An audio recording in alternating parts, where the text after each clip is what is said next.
Our scripture lesson for today comes from the book of Genesis. This is the story of the events of Joseph's life, a life that was truly marked by unfairness, the things that happened in his family, the things that happened in his life in Egypt. We read from chapter 45, verses 1 through 15. Then Joseph could no longer control himself before all those who stood by him, and he cried out, "Send everyone away from me." So no one stayed with him when Joseph made himself known to his brothers. And he wept so loudly that the Egyptians heard it, and the household of Pharaoh heard it. Joseph said to his brothers, "I am Joseph. Is my father still alive?" But his brothers could not answer him, so dismayed were they at Joseph's presence. Then Joseph said to his brothers, "Come near to me." And they came closer. Joseph said, "I am your brother Joseph, whom you sold into Egypt. And now do not be distressed or angry with yourselves because you sold me here. For God sent me before you to preserve life. For the famine has been in the land these 2 years, and there are 5 more years in which there will be neither plowing nor harvest. God sent me before you to preserve for you a remnant on earth, and to keep alive for you many survivors. So it was not you who sent me here, but God. He has made me a father to Pharaoh, and lord of all his house, and ruler over all the land of Egypt. Hurry and go up to my father and say to him, 'Thus says your son Joseph, God has made me lord of all Egypt. Come down to me. Do not delay. You shall settle in the land of Goshen, and you shall be near me, you and your children and your children's children, as well as your flocks, your herds, and all you have. I will provide for you there, since there are 5 more years of famine to come, so that you and your household and all that you have will not come to poverty. And now your eyes and the eyes of my brother Benjamin see that it is my own mouth that speaks to you. You must tell my father how greatly I am honored in Egypt and all that you have seen. Hurry, hurry and bring my father down here." Then Joseph fell upon his brother Benjamin's neck and wept, while Benjamin wept upon Joseph's neck. And he kissed all his brothers and wept upon them. This is the word of the Lord. Thanks be to God. We have been taught to believe that life is fair. That's what we tell our children. Share our toys and expect that others will share their toys with us. Give a friend a ride and expect that your friend will return the favor someday. Do your job well and you will receive a fair wage and move up the ladder of success.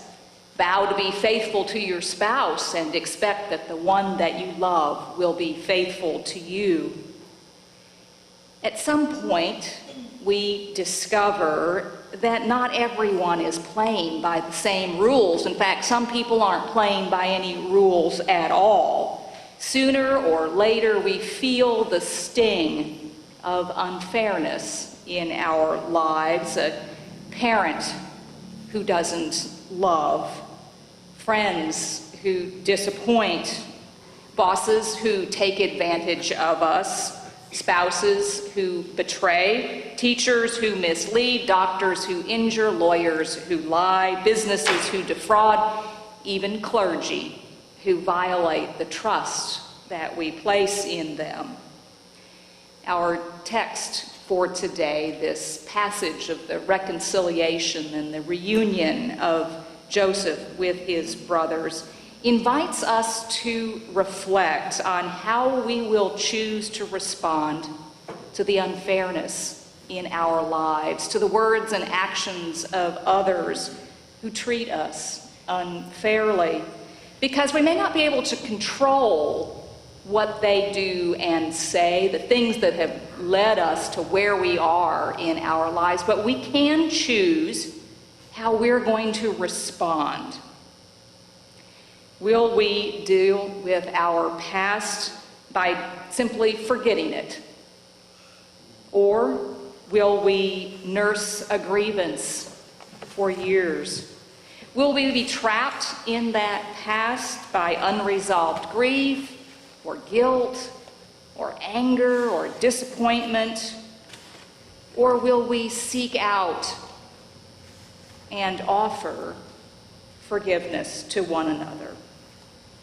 As I say, Joseph's life is one that was in fact marked by a great deal of unfairness in his family and those he dealt with in Egypt. His family was one in which a father treated his sons unfairly. Jacob, we know, loved Joseph more than the other brothers, gave him the coat.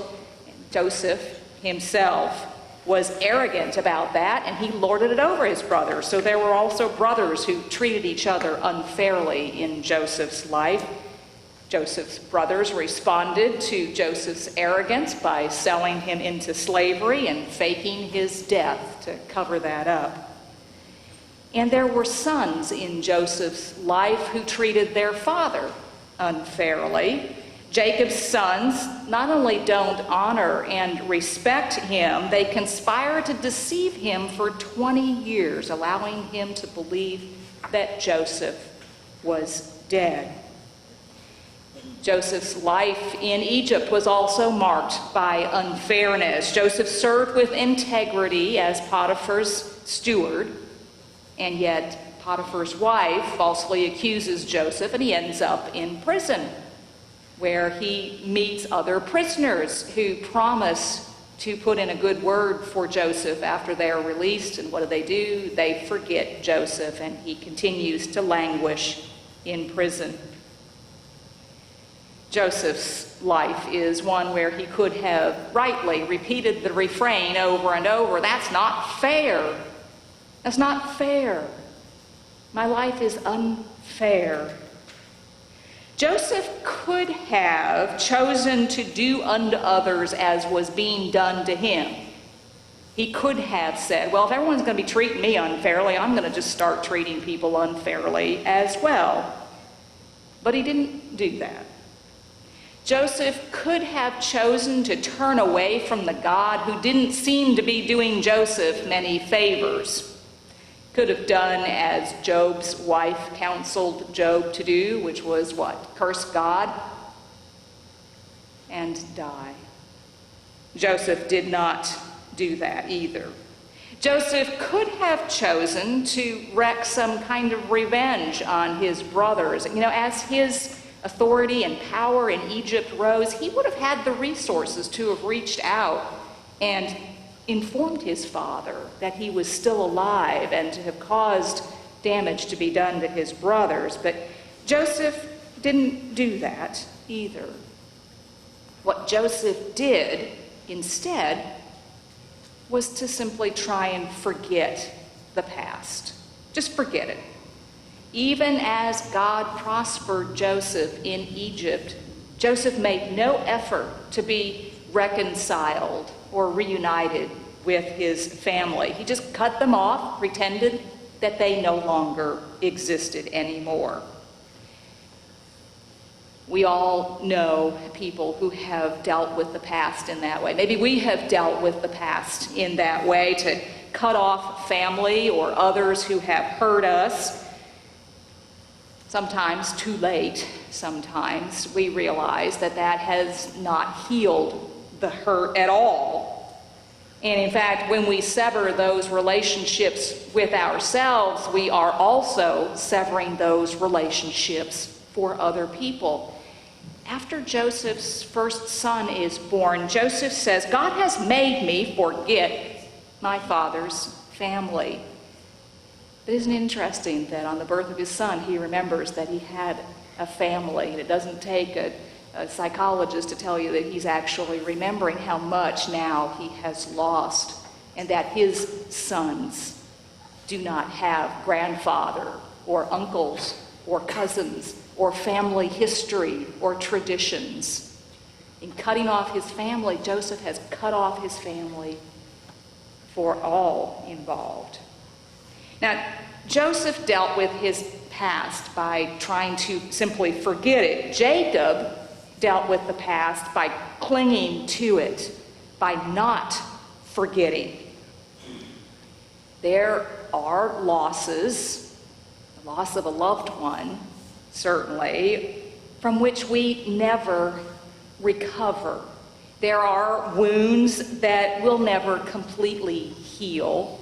There are events that deform us or transform us in ways so that we are never the same again.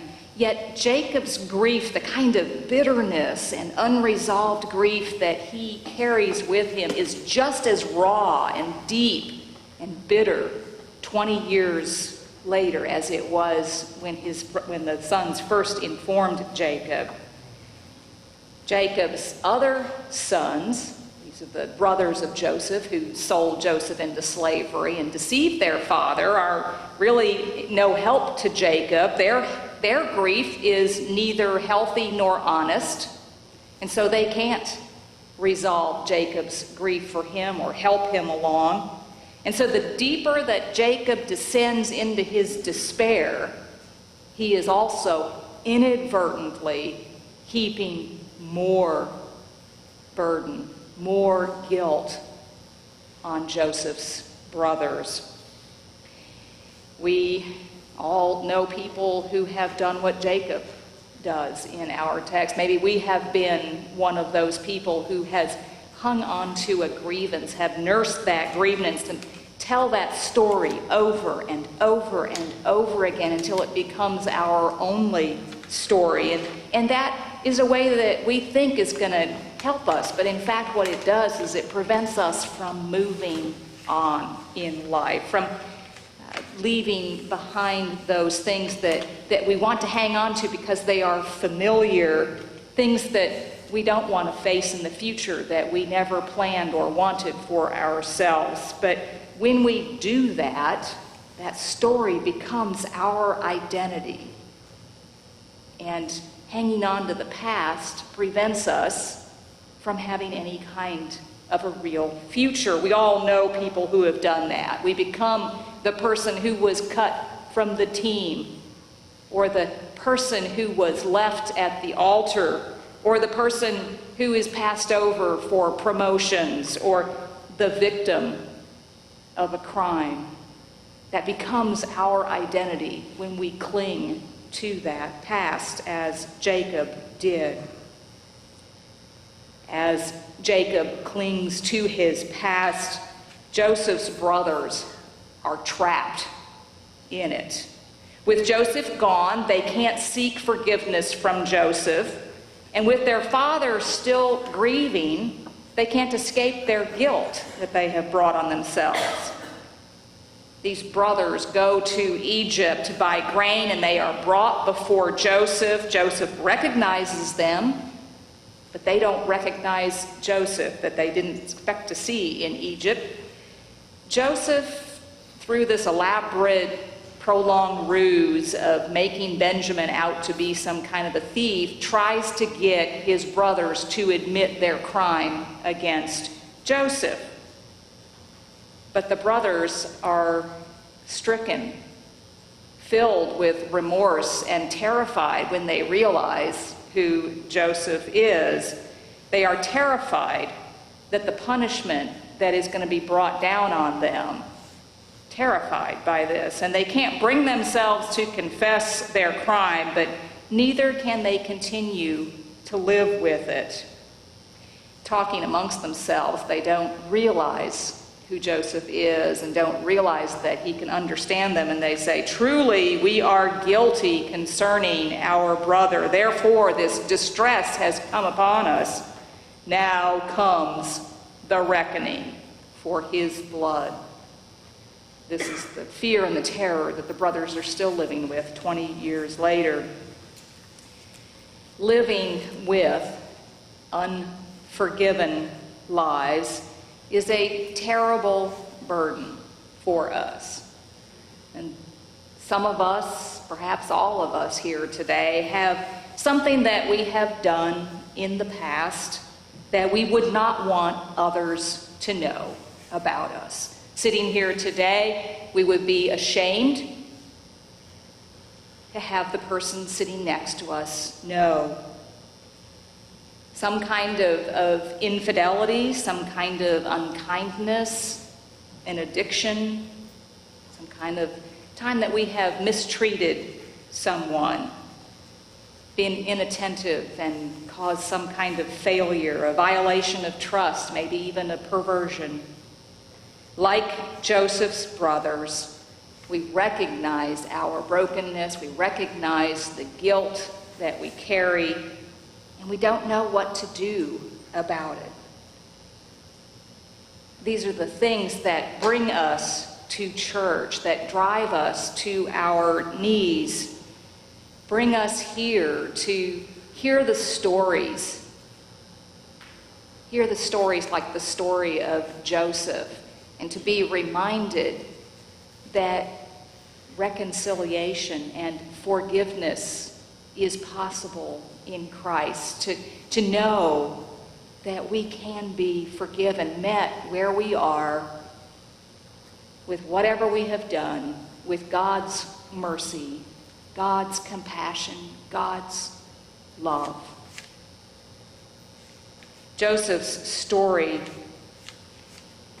reveals to us that God is always working in and through us to work our hearts for change, moving Joseph from the arrogant young man he was, who was unfair to his brothers, to a man of compassion, with a desire to not forget the past anymore, but to forgive those who made it so painful for him. Joseph says in verse 4, "Come near to me.